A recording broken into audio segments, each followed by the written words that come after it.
Okay, this is part two. This is testing two. Just want to make sure you guys can hear me. Let's see. You guys can hear me without static. Okay, this is part two. This is testing two. Okay, this is part two. This is testing two. Just want to make sure you guys can. Perfect. Without static.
All right, everybody, welcome to the Water Dragon Spiritual Book Study by the Water Dragon.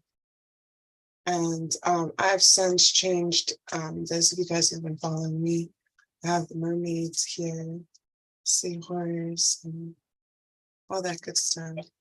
All right, everybody, welcome to the Water Dragon Spiritual Book Study by the Water Dragon.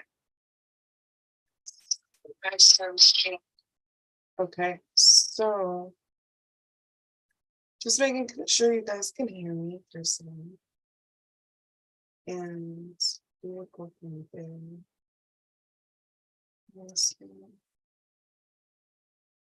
Okay. So it's been a while since I've been talking to you guys. Well, I mean, I talked to you guys, I should say rather. It's been a while since I've done the book study because I've been caught up in so many other things, understanding so many other things. And so yes, I'm gonna rest. I'm just making sure you can hear me. That's really why I keep playing this one. And then we're gonna just start. Mommy, princess, Mama. This one, princess. Hi, buddies.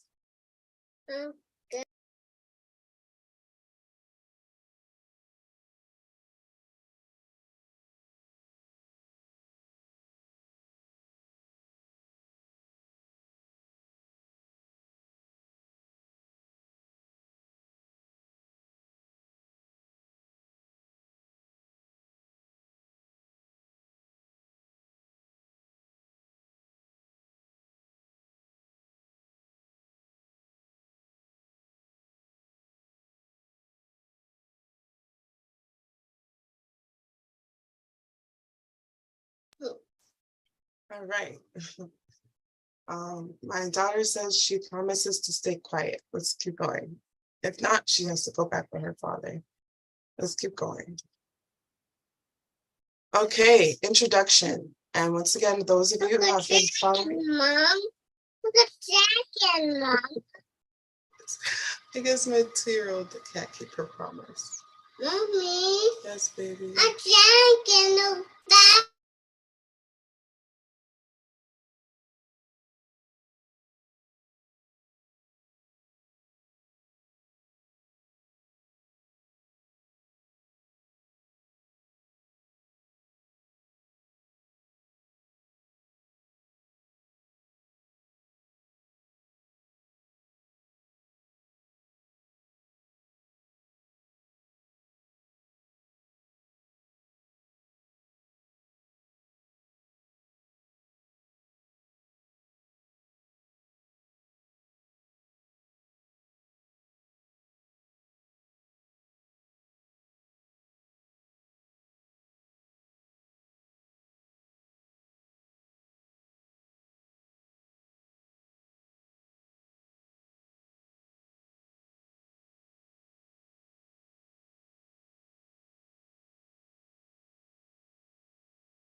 All right, guys, Shoot.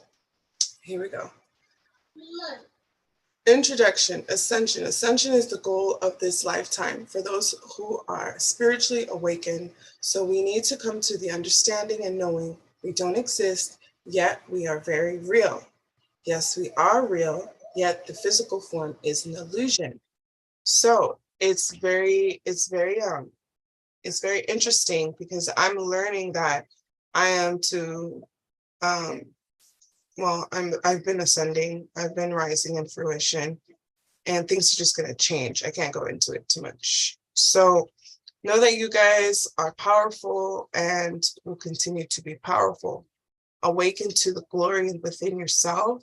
Make sure to hydrate and meditate, and you are going to be marvelous for it. Okay, every single person has the ability to rise.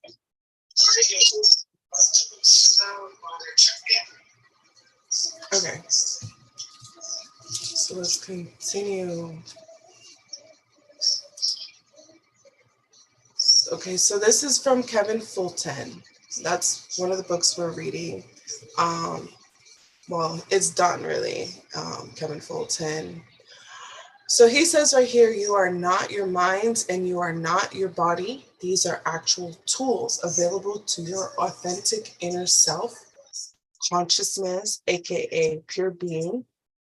These are different words, all indicate the same thing, and that thing is experienced as pure presence by Kevin Fulton. Okay, once again, you guys you're not your mind, you're not your body.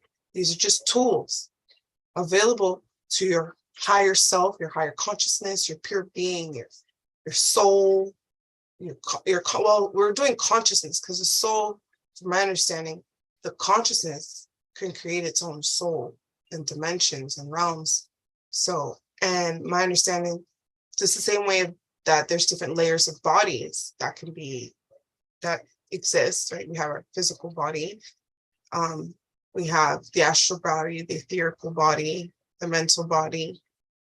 So now you also have different layers of consciousness, and it spans from there. So it continues. So once again, remember, you guys you're not your body, you're not your thoughts, you're not your mind, you're not your mind. There's just tools to manifest in this existence. So know yourself greater than yourself, greater than your physical self. Know yourself greater than your physical self, guys. All right, let's get going. Consciousness is everything. Knowing you are the pure being that observes itself in the physical form. We are observators. Consciousness is everything. Like I said, it can create its own soul. I've been telling people we need to be greater than our light bodies, greater than our light bodies. You know, there's light body, there's diamond body, there's rainbow body, greater than the light body, greater than, no, that you've never even existed, you never manifested. All that exists is a consciousness that can be broken down in layers. So is an awareness, okay, that observes everything, the all, okay, because that's what it is. We are literally a consciousness that conducts its own life force energy. Consciousness creates its own soul. Consciousness is the all greater than the soul, greater than the light body. You can ascend greater than the light body. So watch my channelings. I think I'm going to go ahead and link this below, telling people.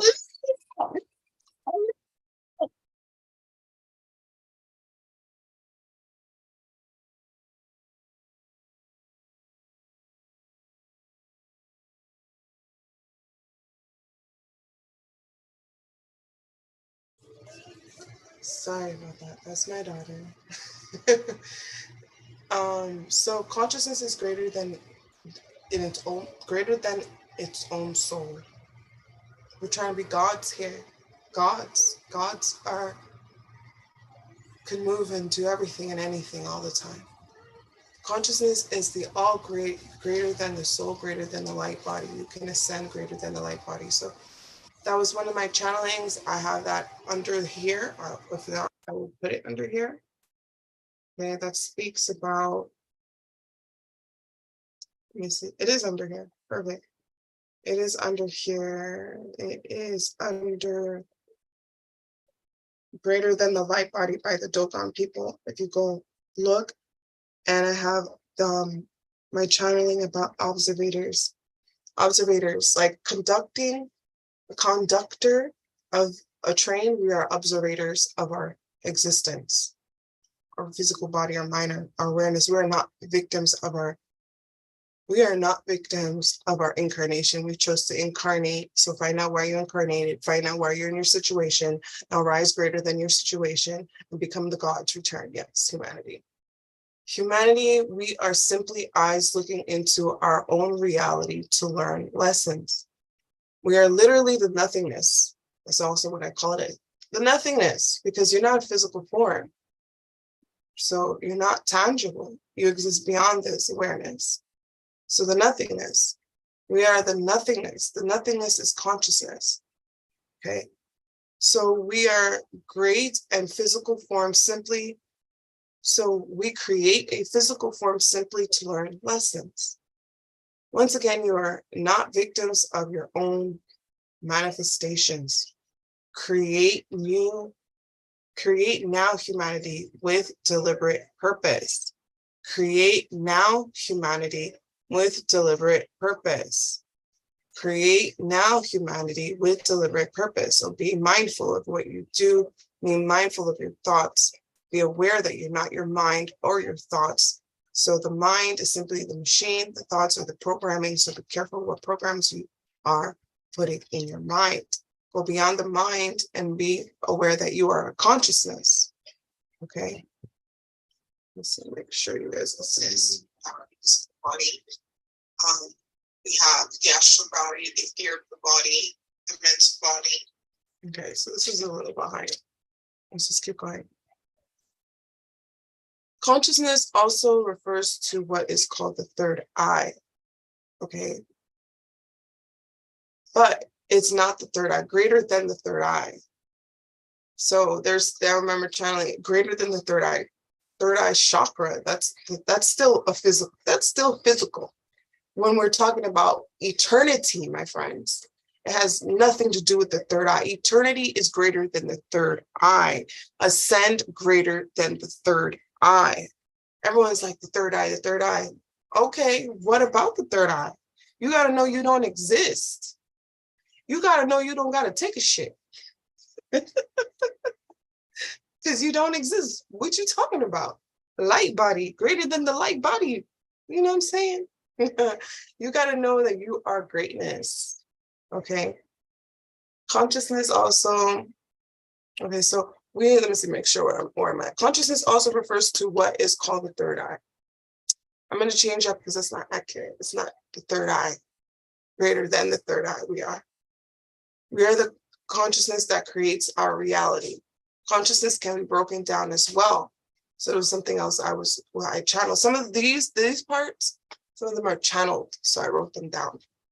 Consciousness can be broken down as well, just like the many layers of planes and bodies. Consciousness has different levels of awareness based on many different factors. So consciousness can be broken down as well, just like the many layers of planes and bodies. I was just telling you about all the different bodies, right? So consciousness has different levels of awareness based on the many different factors.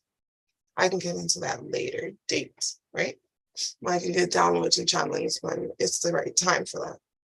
Simply remember, humanity, you cannot be a victim of life circumstances. Always manifest your reality with presence, attention, and intention. Okay, be present. Okay, be present, be here, be now, because there is only the now.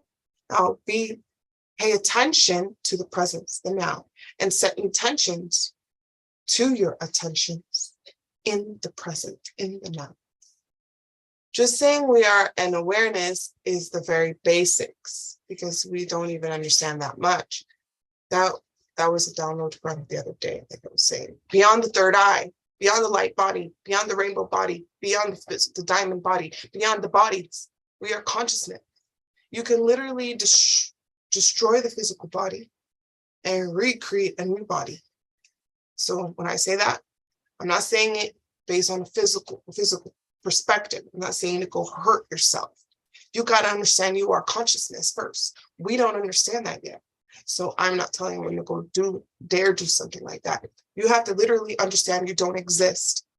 And when and only when you understand you do not exist, can you manifest yourself as you can manifest yourself as a dragon, as a mermaid. Remember I told you guys we were mermaids. We used to spend months at a time in the ocean because we understood consciousness. We understood, oh, this is just clay. Clay. Humanity, we are gods. We are gods. Okay? That's what that means. You're doing God shit. Okay? Recreate your whole body. Recreate a whole body. Species. Okay? Okay. They know what time it is. It's time for humanity to wake up. All right, welcome back, everybody. Welcome back. I know it's a whole long intro because I just want to remind everybody the perspective in which these lessons are coming from. Perspective of glory, perspective that we do not exist, and humanity, we are one. Don't let them tell you otherwise. Anything that doesn't align with the oneness that is humanity is a joke. It's a lie. And it's just to stop us from being greater than we are today. If you don't understand nothing else today, know that we are all one. Welcome back. Today is not Friday. Yesterday was. Oh no, yesterday was Saturday. Today's Sunday. So this isn't accurate. I have to change that next time. Okay, so we are still on the book Art and Practice of Astral Projection by Ophiel.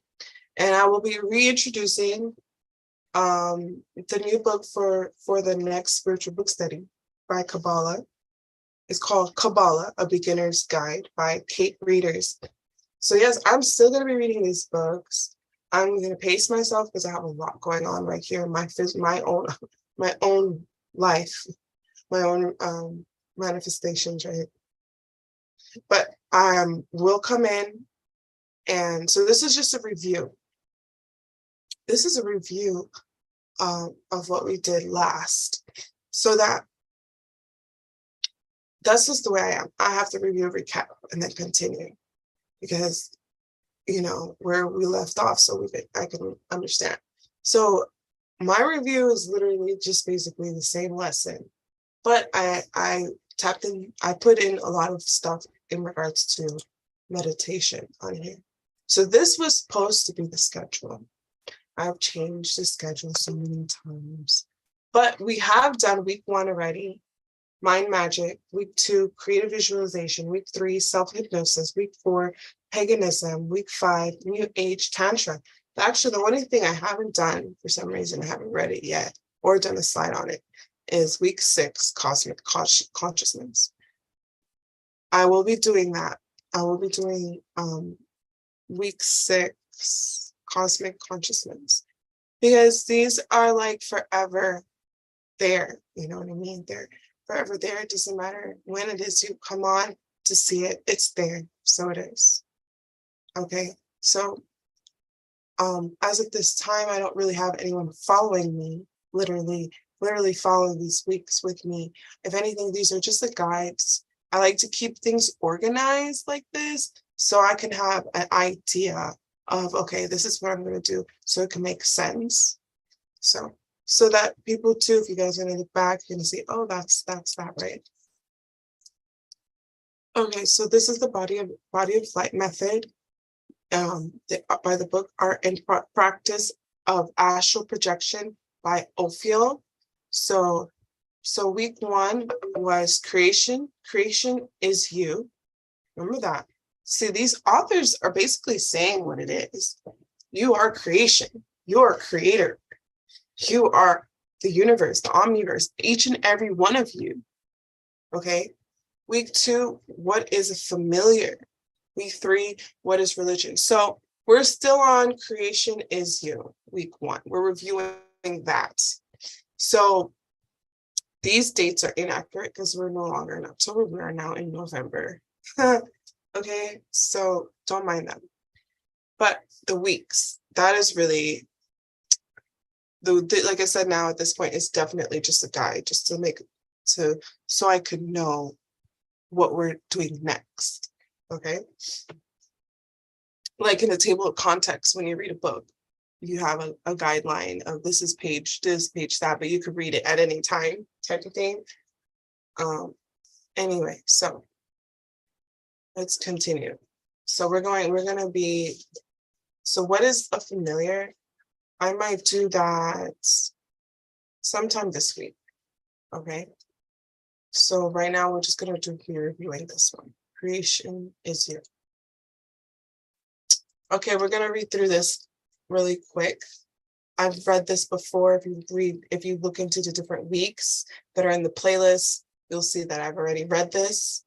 But I'd like to review. I like to bring forth reminders for myself, because the more I read it, the more it just becomes like a rhythm, and you just understand it and it's in your head, so you can know it. That's just the way I am.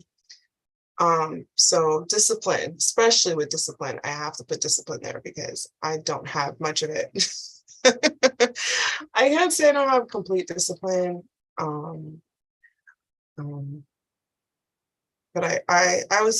But I do, I'm here, that's discipline, because I could just say, forget the project altogether, but I can't. I feel committed. That's what the big thing with discipline is, commitment.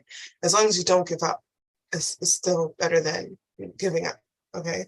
So discipline, they commit, right? Commit. Disciplined people are true to their words.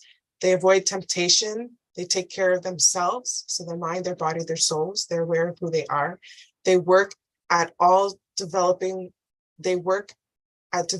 good habits. They set boundaries, healthy boundaries, and follow schedules. They revel in routine.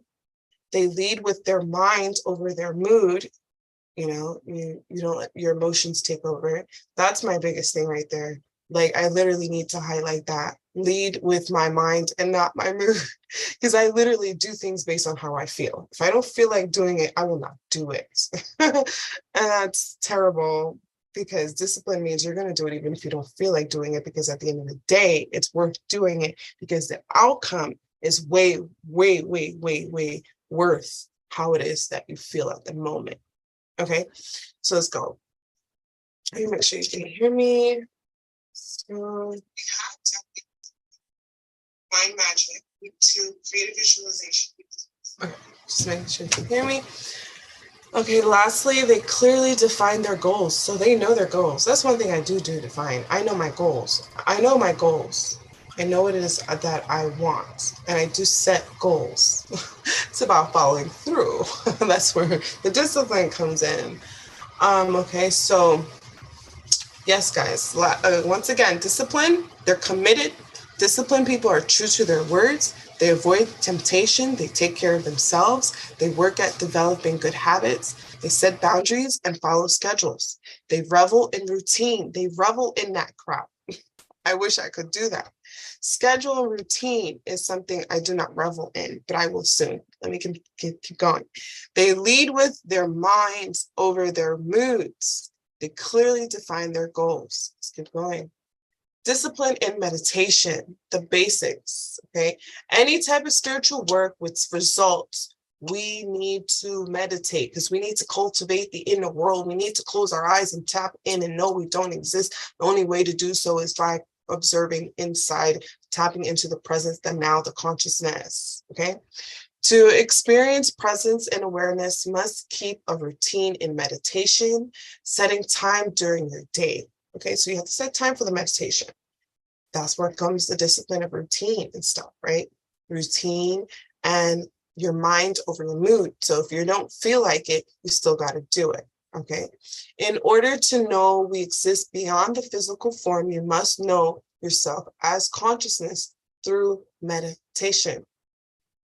In order to know we exist beyond the physical form, you must know yourself as consciousness, and that's through meditation.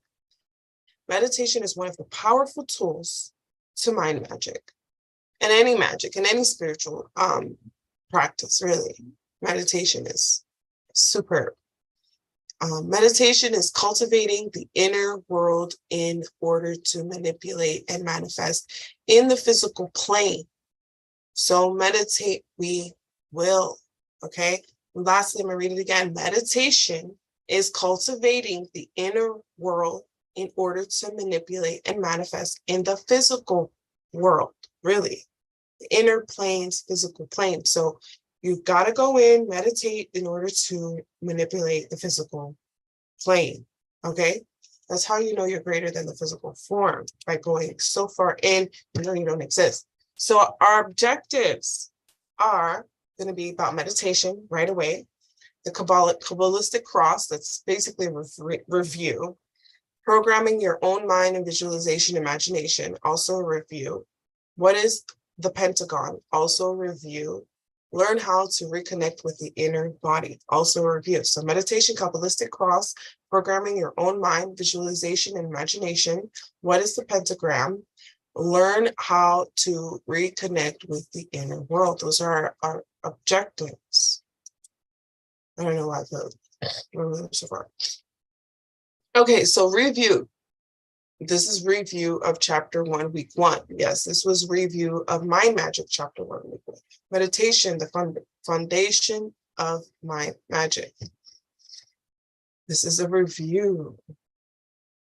Okay, guys, reminding you. Okay, so Mind Magic, I broke it down because with bullets, because so you could stand out. Okay, so the definition of meditation. Perhaps the simplest way to define meditation is to say that it is a practice of relaxing the body, stilling the mind and senses, focusing your awareness inward into silence, practiced to create a mode of consciousness which leads to the realization of some benefits, be it physical, mental, or spiritual. Okay. There are health benefits associated with the regular practice of meditation, such as reduction in tension, stress, anxiety, depression, high blood pressure, and pain relief. So that is very powerful indeed. Very powerful. Let's keep going.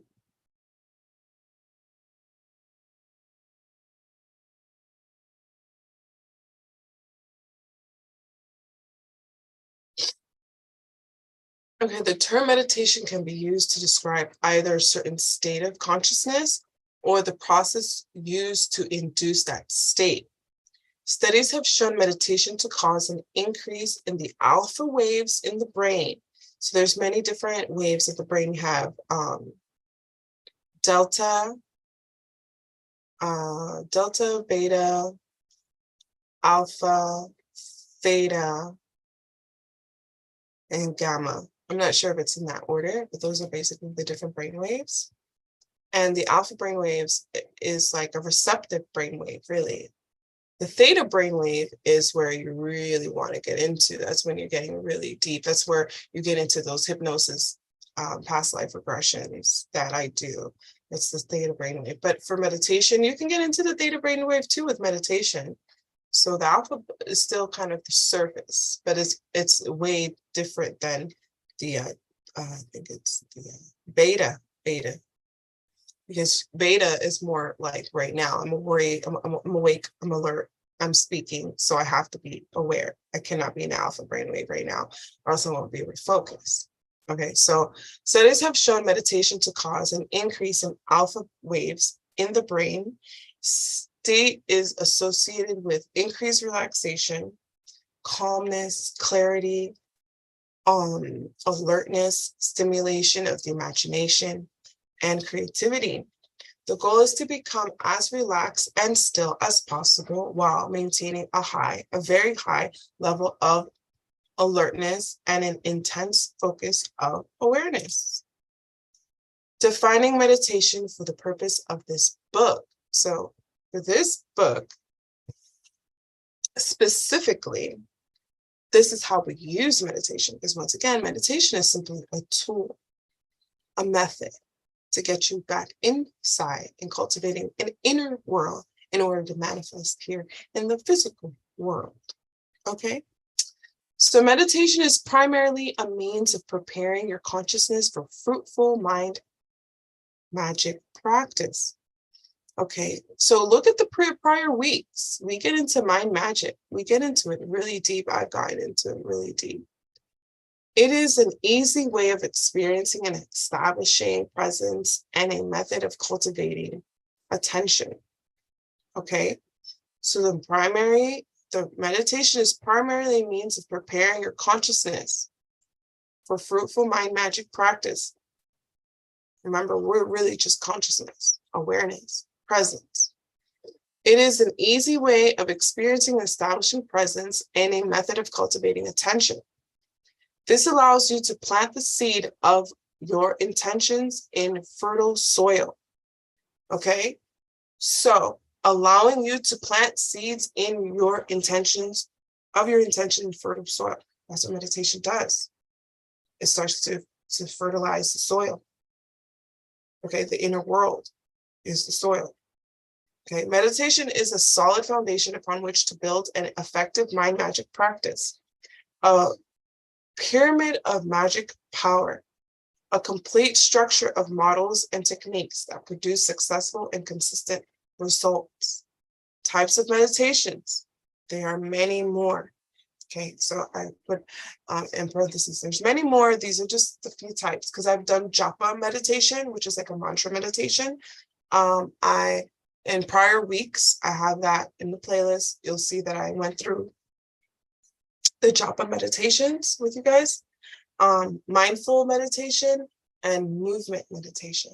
Okay, movement meditation is probably like the most fun. It's like you can get so lost in the movement, it becomes meditation because you're just lost in your movements and what you're doing, and you end up like moving for like an hour, or maybe two. It becomes like a whole thing. So it's powerful. Meditation is very powerful. Let's keep going. The Art and Practice of Astral Projection by Ophiel. So, once again, I like to emphasize things: presence, attention, and intention. Okay, so I broke down the book. So these are like my notes, in other words, based on my understanding. So presence, once again, is like kind of like the last breakdown before we move on. Presence is passive. It's the now, the state of fact of existing, occurring, the now, right? Example, you may simply enjoy the experience of pure being, just being. Just being is present, right? Okay. Attention, being active, concentrating on a discrete aspect of awareness. Example, focusing your awareness on your intention while experiencing the state of presence. Be very clear about your deeply felt desires. So your attentions are active. Remember, so presence is passive. You're just aware. And that's usually the hardest part. People cannot become aware. People are terrible at meditations. People have a monkey mind. Their brains are always going. Just be present.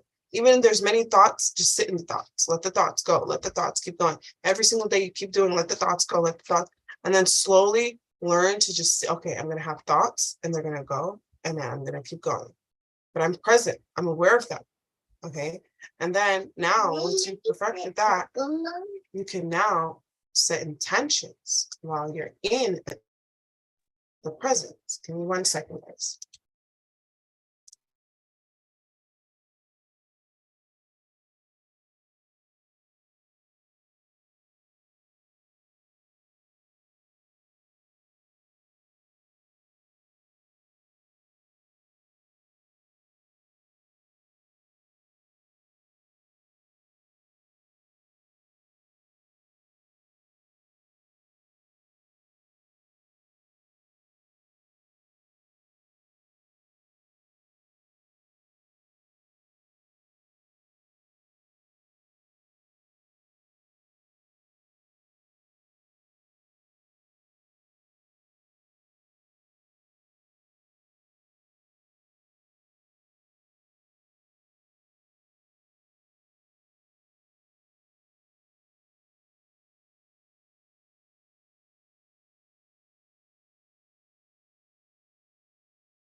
Okay, sorry about that, guys.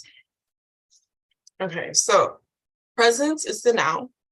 It's passive, right? The noun, the state of fact, the state or fact of existing, the occurring. An example is you may simply enjoy the experience of pure being. Attention is active, so being aware and setting intentions to the presence in order to create, right? Is active, is concentrating on a discrete aspect of awareness. Example, focusing your awareness on your intentions while experiencing the state of presence. Be very clear about your deeply felt desires. So now intentions are also active.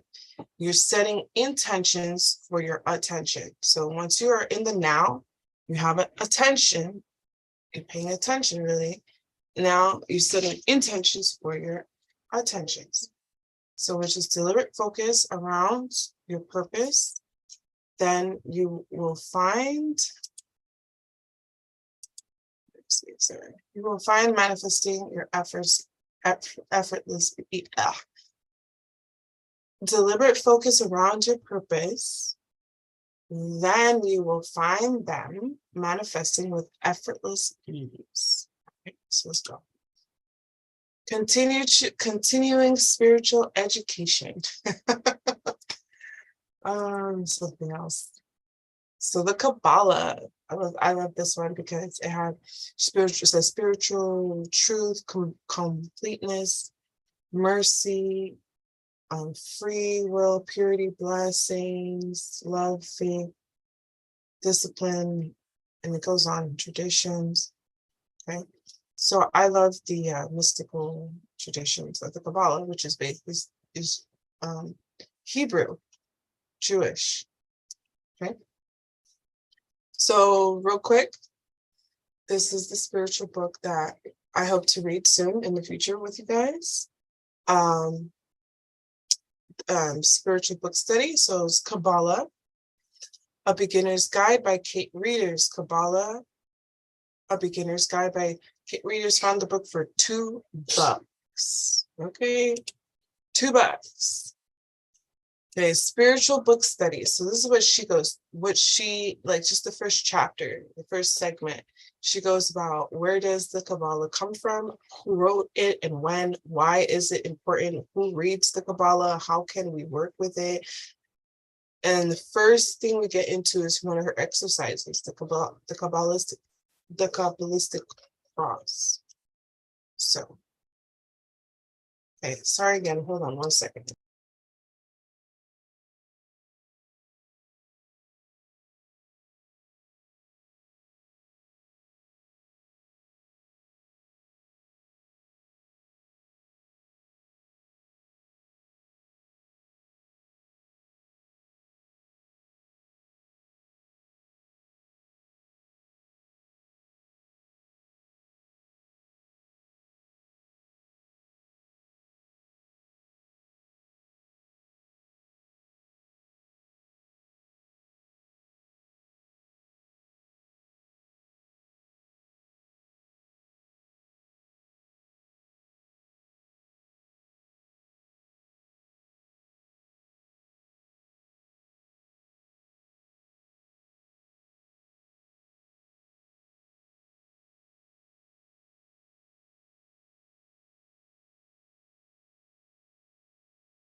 All right, so the first exercise we get into the Kabbalistic cross. exercise by the book. Mama, this is the mommy. This is the mommy.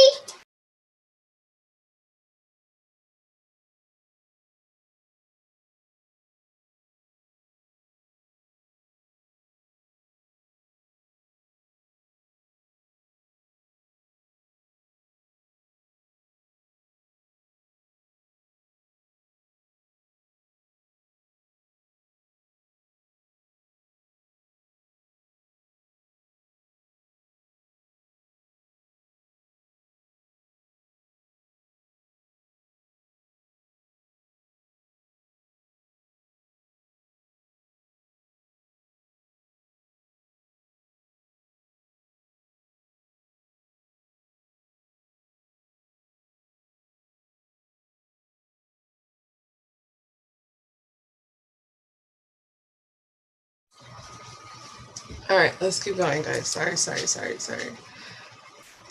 the Kabbalah. This is supposed to show the Kabbalah. Hold on.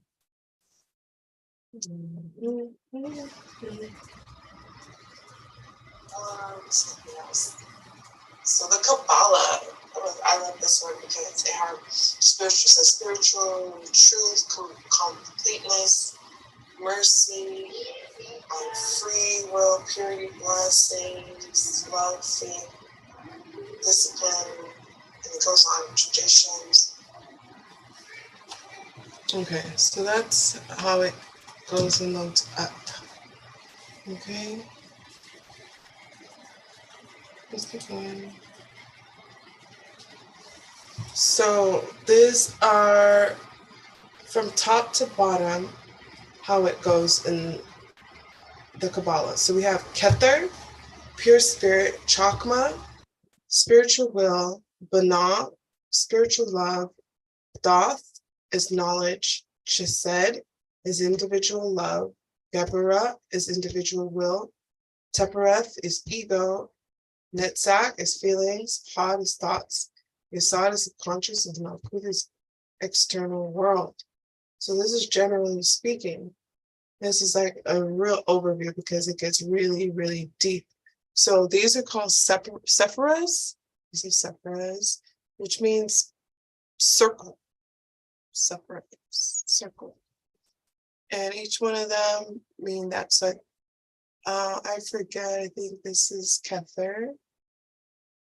This is Chakma, Binah. Doth is right here usually. It's like an invisible.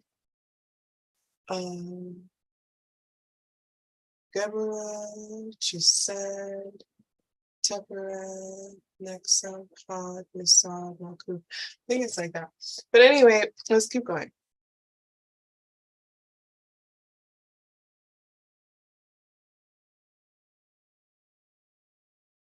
This exercise is particularly effective in reestablishing contact with the inner world. This I might have chosen the wrong background. So I can see it, but I don't know if that you can. So I'm going to read it very well so you can understand it. Okay, so introduction. This exercise is particularly effective in reestablishing contact with the inner tree of life. So the inner tree of life is basically you. Hold on, guys. Leave her here, Nina. Leave her here. Yes.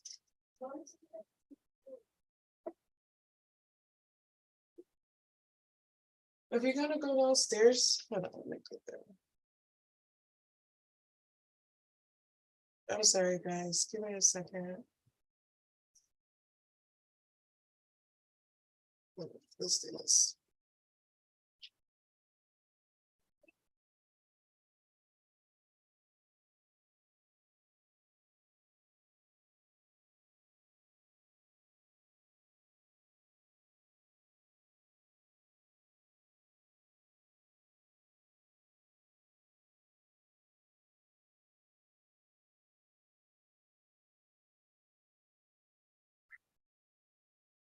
reestablishing contact with the inner world and life. Remember, the inner world is the inner tree. You are the Kabbalah. That's another thing. Basically, you are the Kabbalah. And bringing with it the realization that there is a higher, pure side to the self. By strengthening the aura, it provides protection from any unwanted energies that introduce into your space. It heals the self and the planet's wilts, balancing the mind and body. It is clear the area, it will clear the area and should be therefore be practiced prior to any Kabbalistic work. So is doing the introduction, doing the Kabbalistic work of the Kabbalah, you should do the Kabbalistic cross. Reestablishing contact with the inner tree of life and bringing with it the realization that there is a higher, pure side of self. So basically, your higher self, your inner self, your soul. Okay, by strengthening the aura, it provides protection from any unwanted energies that introduce itself into your space. That's like when they tell me I have to meditate every day and stuff. So that's what I do. All right, give me a second. Give me a second.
I'm sorry, guys. I knew I should have done this last night.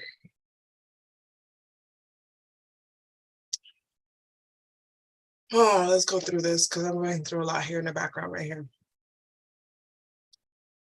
The Kabbalistic cross exercise.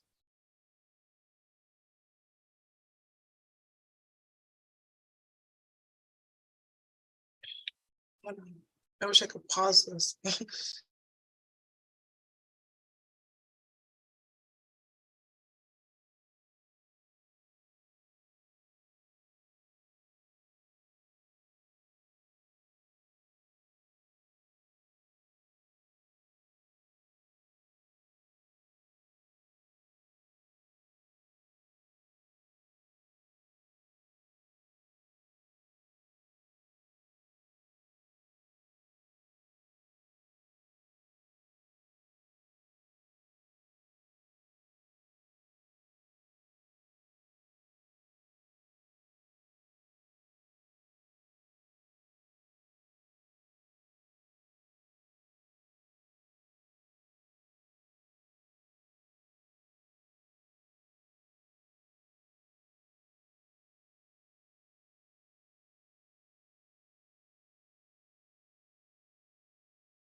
All right. I am very, very sorry for this. Oh, yes, I should have done this at night. So we're like this. I said this is a review anyway. If you look in the playlist, you'll find these very slides where I actually go through it very well. So no, you can fast forward. For this one, I'm probably gonna put like, because these are so long, I should tag them. So anyway, let's keep going. So the Kabbalistic cross exercise. Allow enough time and space to do this exercise. It will last approximately 5 minutes, and you will need to stretch your arms as far as the side of you as possible. Stand upright with your arms next to your body without creating a stiff posture. Okay. The Kabbalistic exercise cross. That's what we're doing. Kabbalistic cross exercise. Allow your breathing to develop into a pattern where you fill your lungs to their fullest capacity, holding the breath for a few seconds and then letting it go. Repeat this for a while and feel how the pattern starts to flow.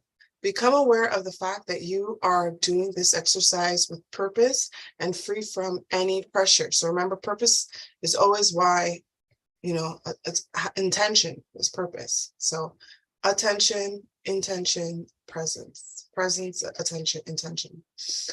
You choose to be here now in this space, doing this exercise, okay? So become aware of the fact that you are doing this exercise with purpose and free from any pressure. You choose to be here now in this space, doing this exercise. Allow your mind to empty itself of all feeling and thoughts. Okay, so first we're going to start the Kabbalistic cross. We start now. Touch your forehead between the eyebrow with the four fingers of your right hand. Hold it in the position from a short while and become aware of the higher self residing with you. Okay? When you do that, it's like the Our Father, but instead of saying Our Father, you say Ate. Okay? Pronounced Ate, meaning for thine. Okay? Then we go to move the four fingers of your right hand from your forehead in a straight line down to your genital area. And while holding it there for a short while, become aware of the whole body. And we say Malkuth. Okay, Malkuth, the kingdom. Okay, move the four fingers of your right hand to your right shoulder, and while holding it in the position for a short while, become aware of your willpower, and say Ve Gebura. Ve Gebura. The power. Okay. Move the four fingers of your right hand from your right shoulder in a straight line across your chest to your left shoulder, and while holding your finger there for a short while, become aware of the love energy, Vegejula, which means the glory. So it's like saying Our Father, our Son, okay, which would be the crotch, which is Malkuth. Okay. Our Father is Ate, which is the forehead. Malkuth would be like the sun. Those of us who grew up Catholic. The holy would be it would be Gebura, the Son. The Holy Spirit would be Gebudula. Okay, and then you say Let Allahem, forever and ever. So you clasp your two hands together in a prayer fashion over your heart. Okay, over your heart. and become aware of the space around you, realize that within you are all the powers of love and will. Okay?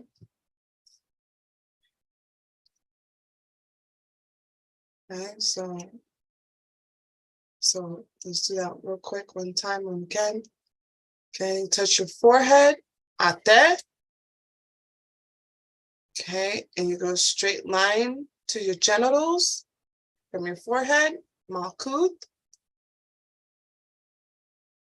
Then from your genitals, using your right hand, you go to your right shoulder, and you say vegebura, which means the power.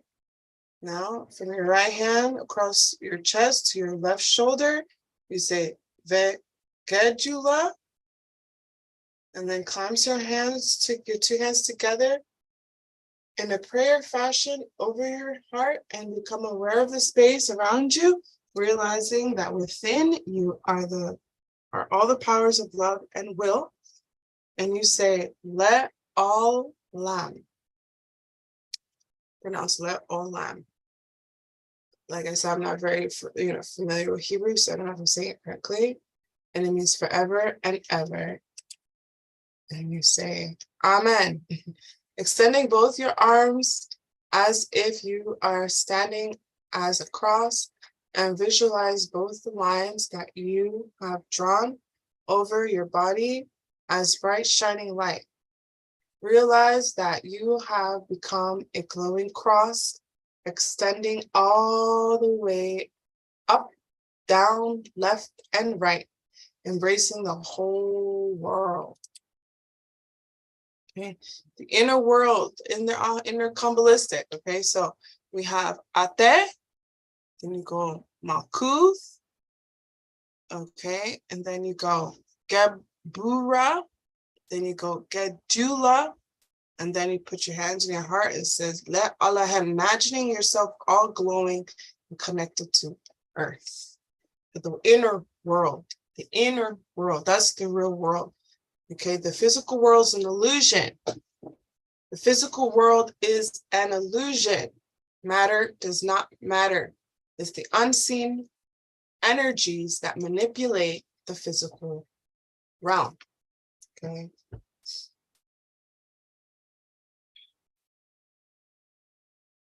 Okay, and then you say out loud, now you say, Amen, Amen. Allow yourself to realize the meaning of the exercise and how it can and will assist you in your Kabbalistic work.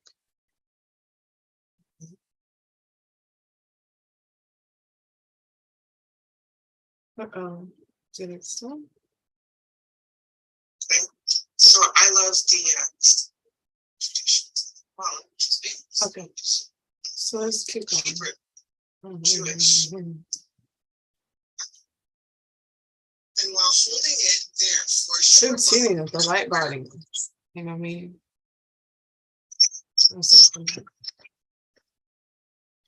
Okay, part 2, right Ophiel. So you guys know, I did the dream method. So the book is actually not that big. So I'm like really stretching out the book. It's because I want to get an understanding as much as you, and I want to break it down so that we could all understand it. Breaking really complex things and making it very simple so it could be understood is always what I love. Can you take something complicated, break it down, and make it so that I can understand it? That means you understand the material as well. You know, if you can take it and break it down and make it make sense. Okay, so these are the methods in which he speaks of astral projection. Okay. So there's the little system, the dream method, the light body, and the symbol system method. Okay, so different methods of projection. Remember, so another thing is when we're doing the projections, he speaks on that we're not projecting a body, we're projecting a consciousness. We're going to go beyond the consciousness, but the bodies anyhow. So we're projecting a consciousness to different bodies. So our consciousness is only aware of the physical body. So that's why we're only right here all the time. And we only think, and it makes it worse because we only manifest by going to work. We only manifest by doing this, that, when we should be like, no, I'm going to meditate, hydrate, and manifest from the inside out. Cultivate the inner world, be aware of the inner world in order to make a greater world for me in the physical world. Since I'm here incarnated, right? Okay, so I'm going to read this. This is what he says. The light body method. 40 years ago, when I first took up the occult, the first thing that attracted my attention was astral projection. All through these 40 years, I have given this subject my greatest attention. I first gathered all the information, data that I could about astral projection. After a great deal of study of this material, I began to see some methods to it and gradually evolve the 4 systems that you are being given here in this book, systems that I have tested and found to work. Okay, so the 4 systems is the little system, the dream method, the light body method, and the symbol method. Okay, so we're doing the light body method, and this is just the review. So whoever's seen the prior playlist, you're like, oh, I've seen this before, Melissa. This is just the review because it's been a minute. Now we come to the end of the theory and structure. I don't know what I'm doing that, but I did. Because there's a whole thing where in the book, there's many people have many questions and doubts and fears and, around this material because it's not something that we're taught. This is what I'm saying, like they're wasting our time. So this is what they should be teaching us. How to manifest, how to be enlightened, how to be greater, how to, you don't got to go to work because you're an old soul. You manifest from the perspective of the consciousness, perspective of the soul, perspective of the creation connected to all the oneness. Okay, let's continue. So these are the many layers of quote unquote bodies, air quotes on the bodies, because even the physical body isn't physical. It's denser energy. Because it's been proven if you put your hands under a certain light microscope, you'll see that your hands are of light. Everything is just a denser energetic level. That's why it makes us think, because we only observe our consciousness from this perspective. Consciousness, remember, your consciousness, not just the body, you're not the mind, the body, your thoughts. Okay, so because we only see ourselves in the physical body, the physical form, we assume it is physical, but it's not. When you start tapping into the etherical body, the astral body, higher astral body, the lower astral, the mental, and the casual, and so on, you start realizing nothing exists. Very soon you start to understand it's nothing to manipulate the physical body. All your troubles are over.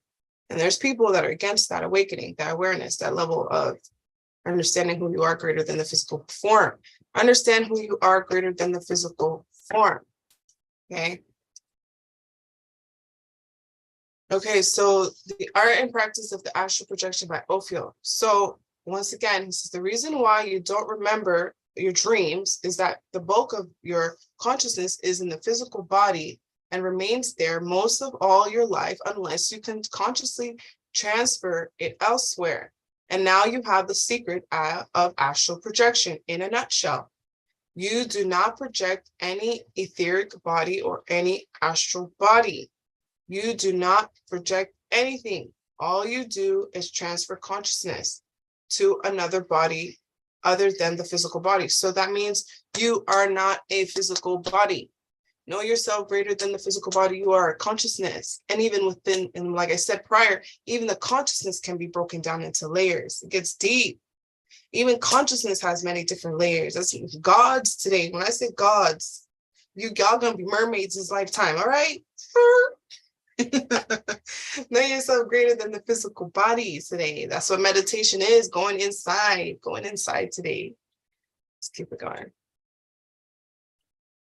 Okay, so this section contains all the knowledge you need in the way of theory practice to enable you to conduct a magical operation.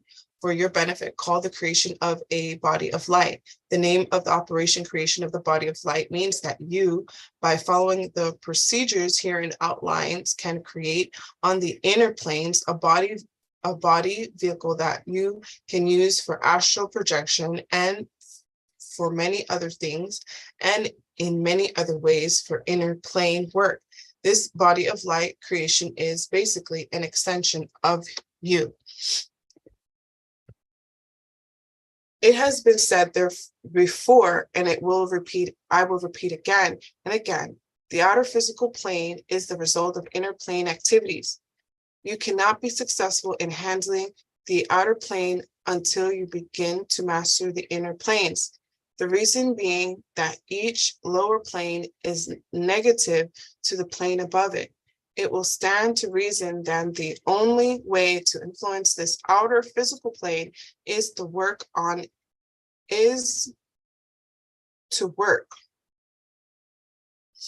Basically, once again, like he says, it's the inner plane. He's repeating yourself. The physical plane is the result of the inner plane. Remember, greater than the physical body, greater than the physical form. The physical world is an illusion. We are ascending. The physical world is an illusion. It's about tapping into the inner planes. Remember this. You cannot be successful in handling the outer plane until you begin to master the inner plane. Okay, and then the reason being that each lower plane is negative to the plane above it. So someone explain that to me, what that whole negative to, I guess, polar opposites, and they attract, and how stuff like that, I guess.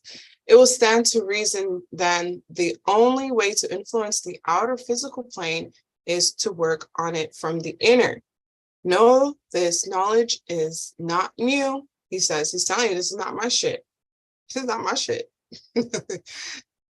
This isn't new, okay? Every single thing that has ever been done on this earth physical plane has been done through first working on the inner planes. This inner outer work action, however, is absolutely unknown to the greater majority of people on the earth. Most people don't know this, if not all people. The people next door don't know it. You know, I'm learning it. You might know it, I don't know. But, you know, great majority of us don't. And that's why we suffer, because we forget and we don't know. But we're going to know now. It's time for the awakening, and we're here. So you are now going to learn how to do it on purpose and with more power. Okay, so the inner planes. This inner plane body is naturally built up and or constructed out of the matter of the inner plane. The matter of the inner plane glows with a light of its own, and the deeper into the inner plane one goes, the brighter glows the inner plane matters. This inner plane matter seems like stars to the early clairvoyants, and they gave this plane its name astral plane, or star-like plane. Also the name clairvoyant comes from this same source. The word clairvoyant means clair, which is light, point, which is seeing, light seeing, or seeing by the inner plane light. I love that part. So I was like, I have to put that in. Like, you guys get this? Okay, so this inner light effects holds throughout all the inner planes. In the etherical plane, it is rather subdued and consists of hardly more than a glow. Okay, so like the physical world, less glow. Etherical world, a little bit more, but not like the astral realm. It is in the astral plane that it has the real star-like quality of intense point of light. As one leaves the lower astral and proceeds higher, the light increases from smaller points to a large point, and when one leaves the astral to enter the mental plane, everything becomes all light. All forms disappear in this blinding light of all colors. So the mental plane, there are no forms. There's no form. And he even speaks on the astral projection is done differently. The projection into the mental plane is a little different. Okay, let's keep going. Also, all matter in the lower planes start with the etheric, will have the appearance of moving, of flowing slowly about. So that's one of the things he spoke about in prior weeks. He speaks about how the law of existence is very different in each plane. So the law of existence in the physical plane is very different from that of the law of existence in the etherical plane, the law of existence in the astral plane, the mental plane, and in the casual body, casual plane as well. Okay, so once again, we're consciousness. So you're still messing with the planes, the bodies. Okay, we're trying to even go beyond that. We're going to go into consciousness and the different layers of consciousness. So you can know yourself greater than the physical body and all different layers of body, greater than the light body today. So, but I digress, but we're going into the light body. So the light body is all about glowing, right? Once again, also all matter in the lower planes, starting with the etheric, will have the appearance of moving or flowing slowly about. As you become more and more familiar with these inner planes, you will learn to stop now and again and examine the nearby matter carefully.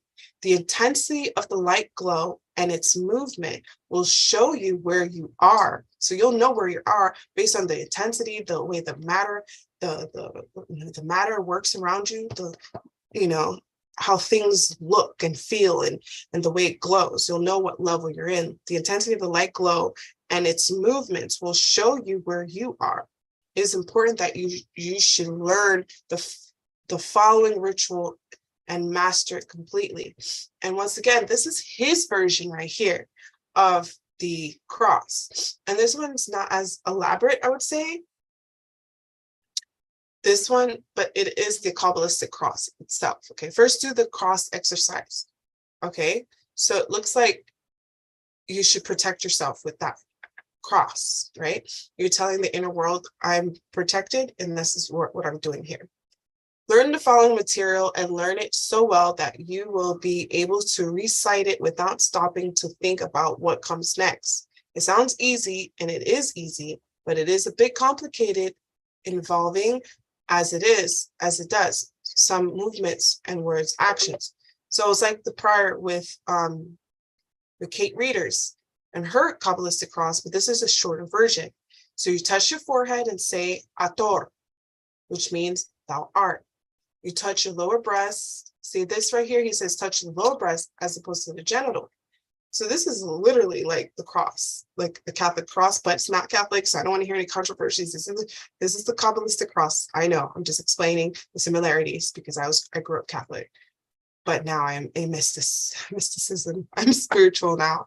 I wouldn't say I'm involved in any religion, more so just spiritual, and I would say it's more eclectic because I involve many different types of spiritual beliefs into my practices. And so anyway, so you touch the forehead and say Ator, touch the lower breast and say Makuth, which means the kingdom. Touch the right shoulder and say Ve Gevura, which means and the power, and touch the left shoulder and say Ve Gedula, and the glory. Clasping the hands and the fingers together before the breast, you say Le Alahem, which means forever, amen. This cross exercise is to preamble of the next section, which is as follows. So he shows you a whole ritual right here. Okay, learn the exercise thoroughly. Later, you will expand this exercise in several directions. Do not force your learning, okay, but take it easy. However, do learn it so well that you can repeat it quickly without thinking about it, what is coming next, and thus not hesitating while reciting it. Okay, so this is the Rubik exercise. This is like a whole ritual in itself, okay? So you face east and you visualize a steel dagger in your right hand and trace the vanishing earth star called the pentagram. We get into pentagram and what it looks like in the next few slides. Okay, so you trace the vanishing earth star called the pentagram.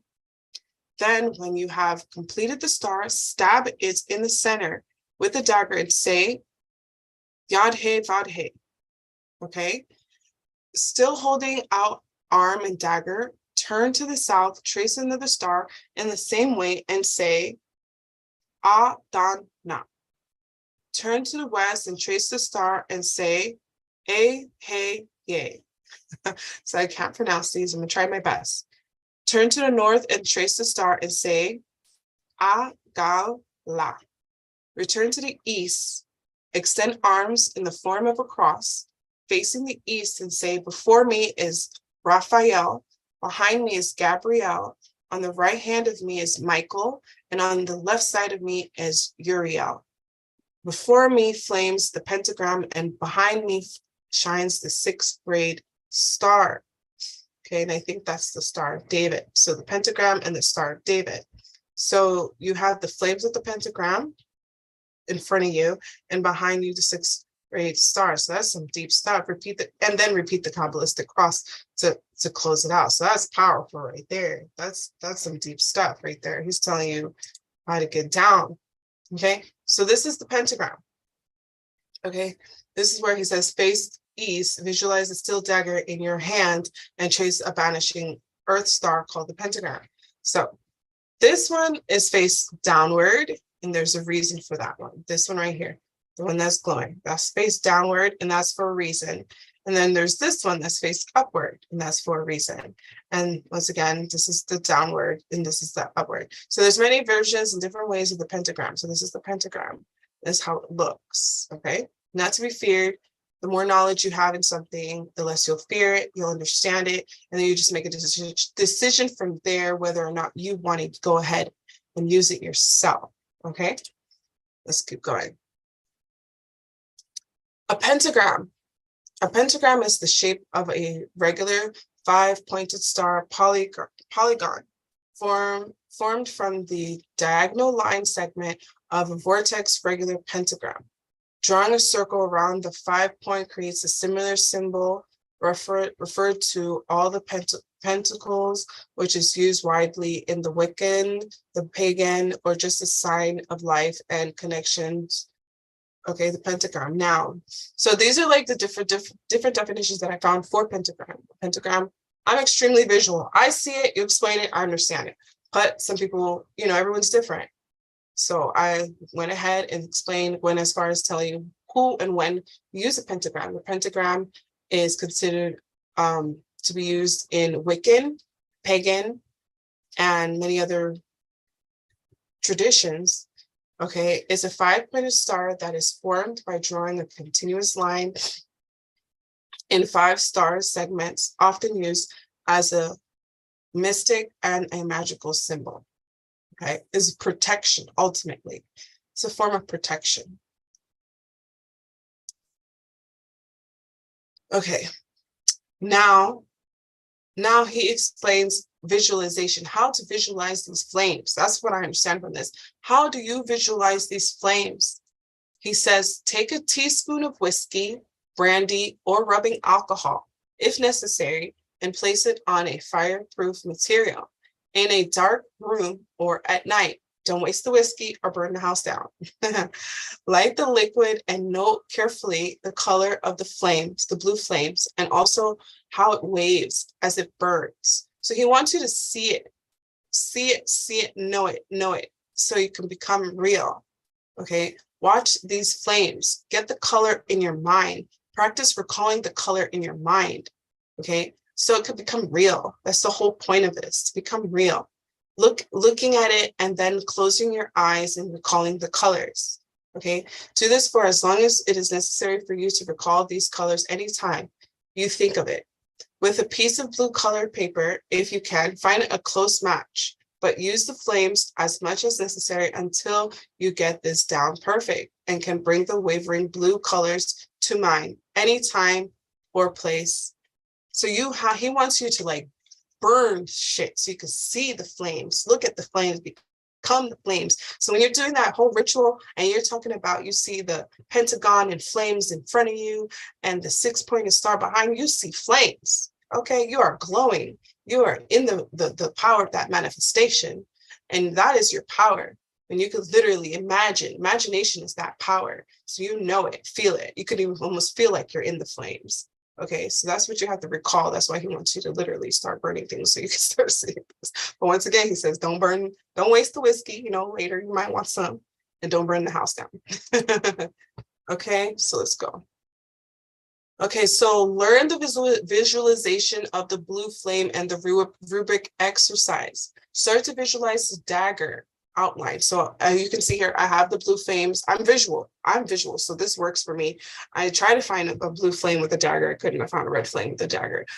It works. Okay, so start to visualize the dagger outline in the blue flame.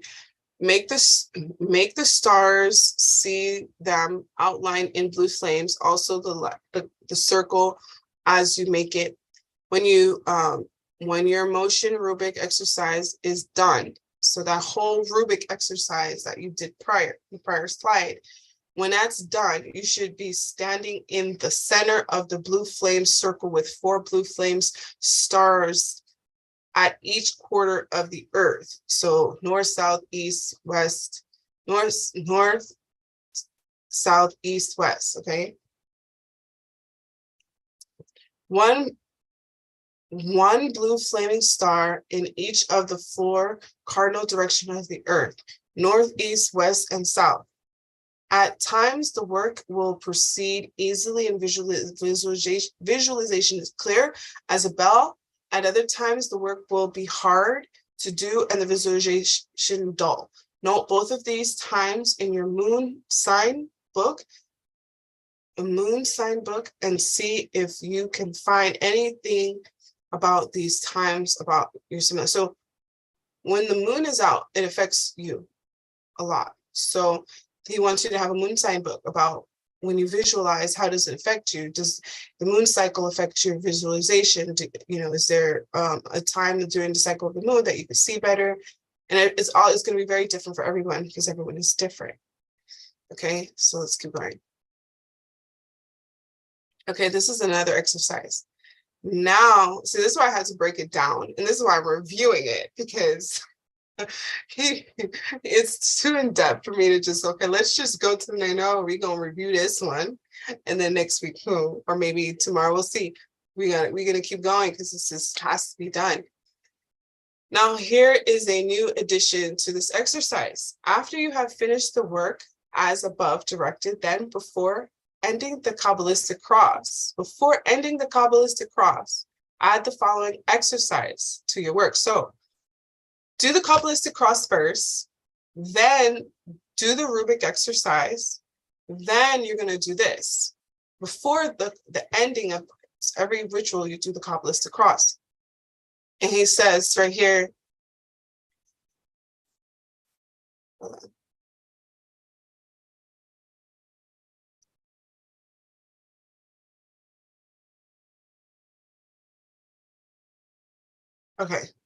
Okay, so he says, face the east, say the name Urus, which is facing east, you say Urus. Okay, later you will vibrate. Enlarge the blue flames, visualize the scene like this through the stars. Okay, so once again, we're visualizing this, the whole practice. This was one of the objectives, the goals that prior slides. In this slide today, I explained we're going to do a lot of visualization and making notes of visualization. That's what this is all about. So in this exercise, he wants you to face east, say the name Urus. He says later you will vibrate. Enlarge the blue flames, stars. So by now you should have been getting practice, with visualization. This is what he's saying. We're reading through this, but obviously you're going to do this in your own pace. Visualize the scene like this through the stars, a beautiful dawn, pink to rosy clouds. The east is the quarters of the air, whose archangel is Raphael, whom you have invoked now for some time. So feel the air. So you're going to imagine the air. You're going to know that this is the energy of Archangel Raphael.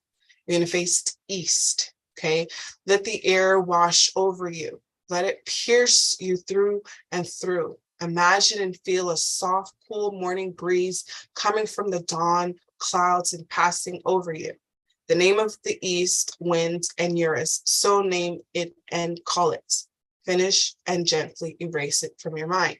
So you're going to do that whole ritual facing east, and you're going to move on, erase it through your mind, and go through another one. And now you're going to face south. South is notice. Turn to the south, say notice. The south is the quarter of the fire, so visualize the tropics. Feel it. Warm to hot, visualize the blue seas, white waves dashing on rocky coral reefs, palm trees swaying in the warm breeze. Feel the gentle heat coming from this quarter and let it warm you through and through. Finish and gently erase it from your mind. So you're going to do all of that, right? Hope you guys caught that. Turn to the south. You turn south, say notice. The south is the quarter of the fire, so visualize the tropics.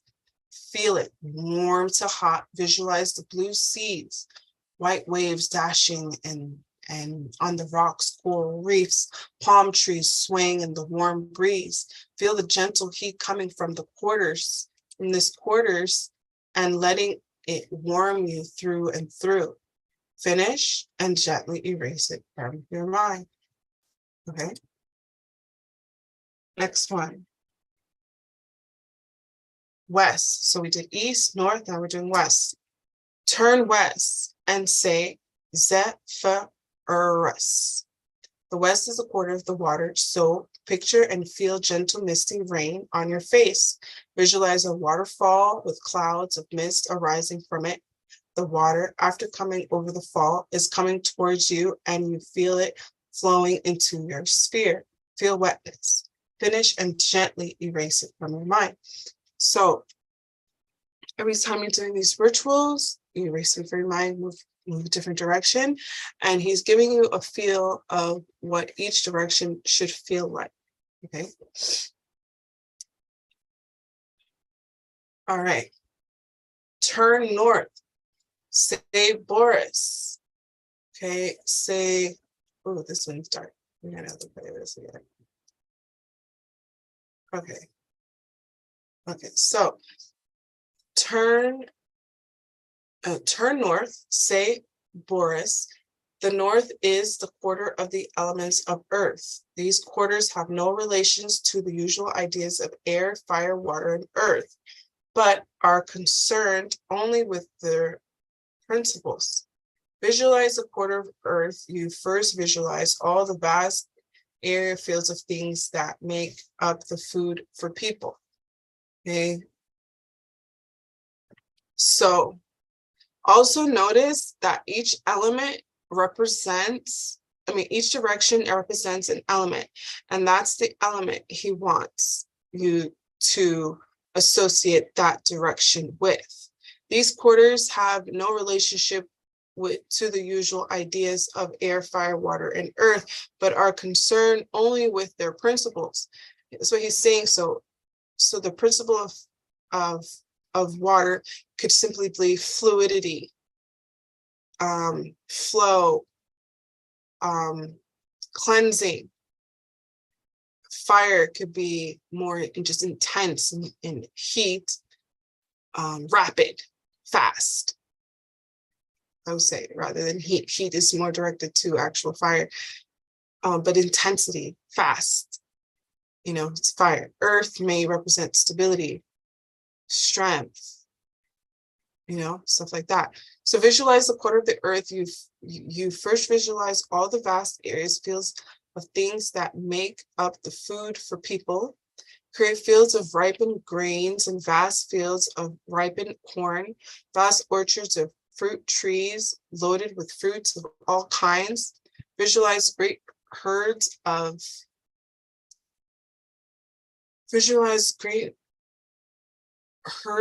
animals grazing and their foods, the green grasses. All is plenty and full of peace beyond this fertile land, stretching forests of trees that furnish the materials for our homes.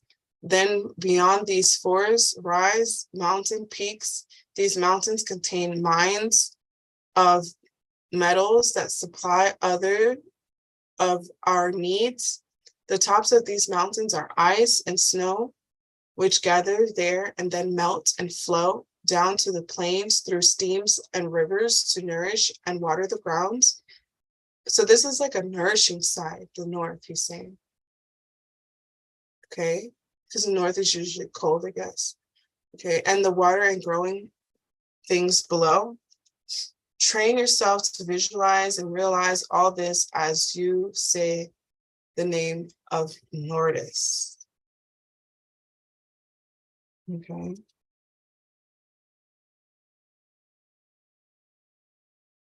Turn to the east and close the exercise with the Kabbalistic cross.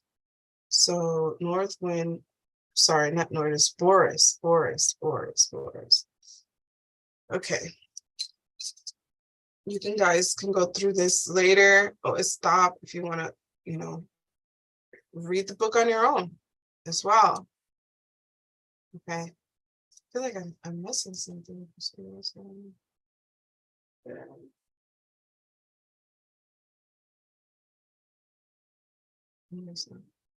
What's next? Okay, so next. Your first exercise work will be of a rather physical, material nature. That is, so after all those rituals and the shapes and times, basically massive ritual protection. That's what it is. And bringing forth all those energies of the east, north, south, west to you, all the elements. Okay, so once you do that, you're going to now do the physical exercise. It will appear to be actually any and all things that you do down here. Any physical action at all. It is not limited to the physical plane, but extend it up and through all the planes, clear up to the very top. You cannot do anything physical without doing something etherical, astral, mental, and casual as well. You use all the planes all the time at once and the same time. Everything you do physically. Anytime you do anything physical. So like it says, everything you do echoes in eternity. That's what I always say. Basically, everything you do, good or bad, it echoes in eternity. So physically, etherically, astrally, mentally, casually, it just echoes. Right? Preliminary work on the actual creation of the body of life from the material of, oh, what is this? I don't know what I just did. Why is it here? We don't need this. Okay, preliminary work on the actual creation of the body of light form, the material of the astral plane. To return to our work exercise on the creation of a body of light. Develop your connection between you and your physical body. That's the whole thing we're trying to do here, is connect us back to the inner world, learning that the physical world is the illusion, right? The second exercise will show you how to extend this connection to your whole body. The third exercise will show you how to actually make the connection between this new body connection and the first inner body. Then will come exercises that will definitely connect up their series of bodies into one. You will then have your body of light. Okay, so let's read that again. It's like this. Like I said, I gotta read it, gotta make sense. I don't know what I'm talking about. So the preliminary work on the actual creation of the body of light from the material of, it should be to the astral plane, to return to our work exercise on the creation of the body. So we're returning. You got to develop the connection, okay, between you and the physical body.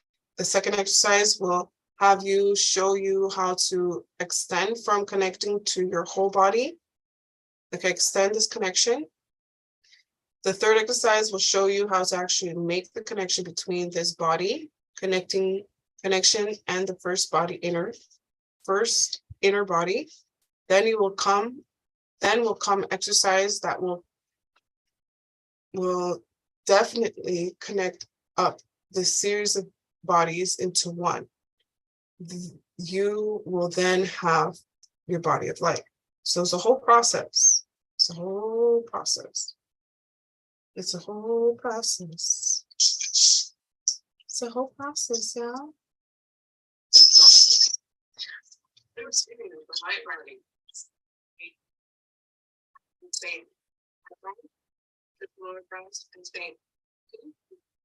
just have to make sure you guys can hear me. Okay, so this is the first exercise. Your fingers. Okay, practice. Start by looking at your hands. Look at it and as if you've never seen them before. Hold your right hand up before you. Turn it both ways. Move all the hands of it every way. They will go and note the actions carefully. Then holding the palm up before you, move the thumb over the palm of the hand and say out loud, thumb. Then the finger down over the thumb palm and say first finger. Then the second finger down over the palm and say third finger. Then bend over to the little finger and say little finger. Do this slowly and very carefully and watch, feel the action words hard. Get into the feeling of all these actions. So you putting your hands up. First thumb, you say thumb.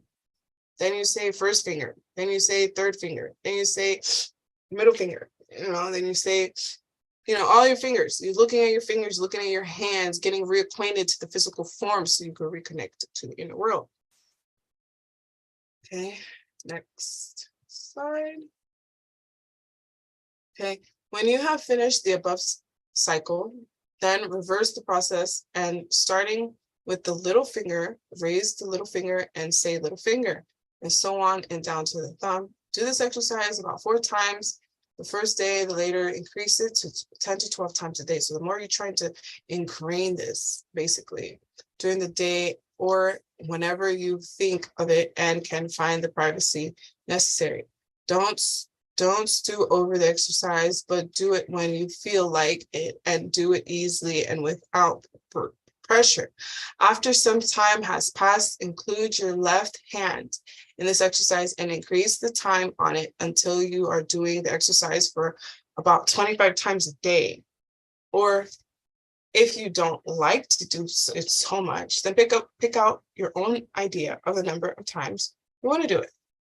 The point is, don't pressure, don't constantly look for results. Just do it naturally and easily. Next, extend this exercise to your legs, starting with the right leg first and then the left leg, and so on. Next, sit down in a chair and bend forward and backwards.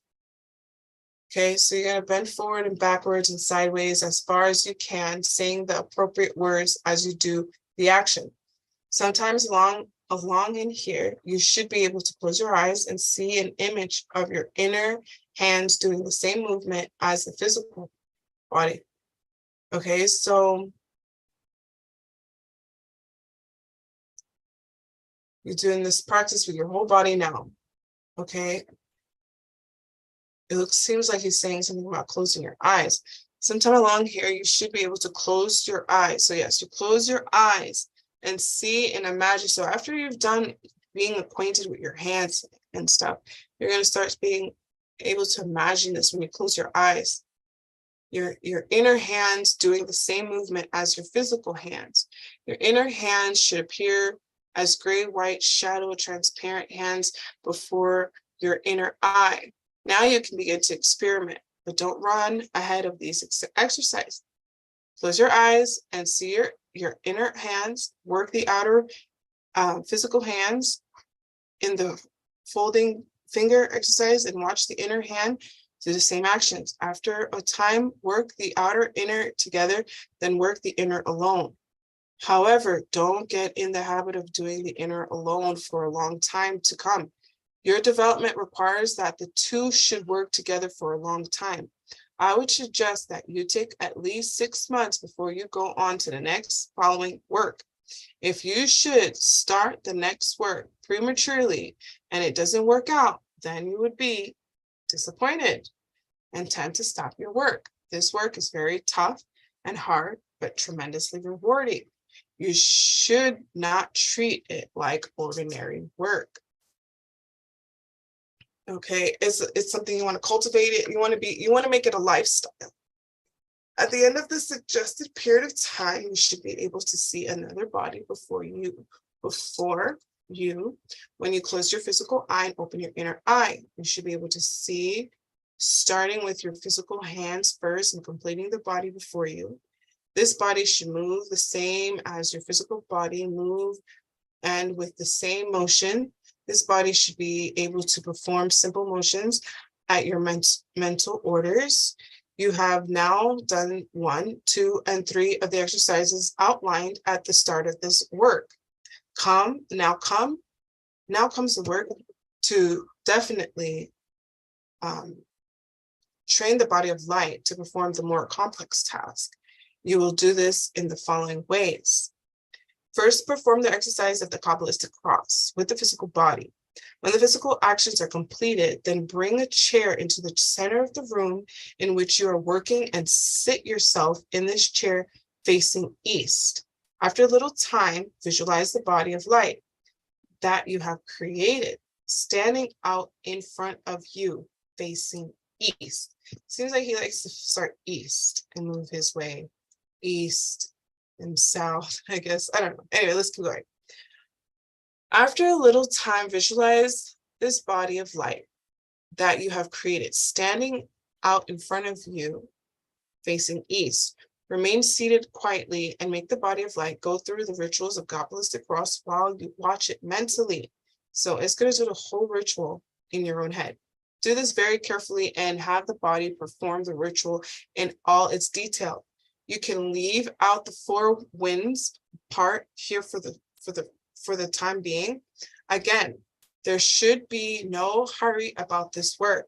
Take your time. You should take all the time you need in order to fully develop the working of this body of light. The more time you spend on the preparation and the better your later control will be. When you are through working the ritual, withdraw the body of the light back into yourself and keep it there.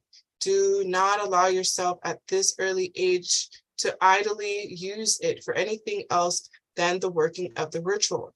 Practice the working and the practice this working and practice the control of the body after you are through with the ritual. Your next step work consists of transferring your consciousness to this body of light that you have created, or can develop and use this body as of light as a familiar first, if you so desire. To be continued. So I actually understand it a whole lot better now that I've read it. What is a familiar? That's what's next, because you're gonna be able to transfer your consciousness, because remember, we are simply consciousness, and that's the point of astral projection. So the light body takes a little longer, but is well worth it. Okay, so the dream takes time too, because you have to be able to, pop up in your dreams. Okay, so let's keep going. So what is a familiar? Part 2. Okay, that is part 2. I will see you guys soon. Probably I don't want to say when, because I'm not good with when, but very soon. So there's no need to review. There won't be a need to review. Okay. So thank you guys. Fast forward a lot of this, or what I'll do is timestamp them so that you guys know when to start looking and stuff like that. Anyway, much love to you guys all. Make sure to like, comment, subscribe. Peace, blessings. See you next time. Sorry for all the interruptions. I have children and I should have done this last night. I knew better when they were asleep, but it's all good. Once again, this is the Water Dragon and I am signing out as soon as I can sign out. All right.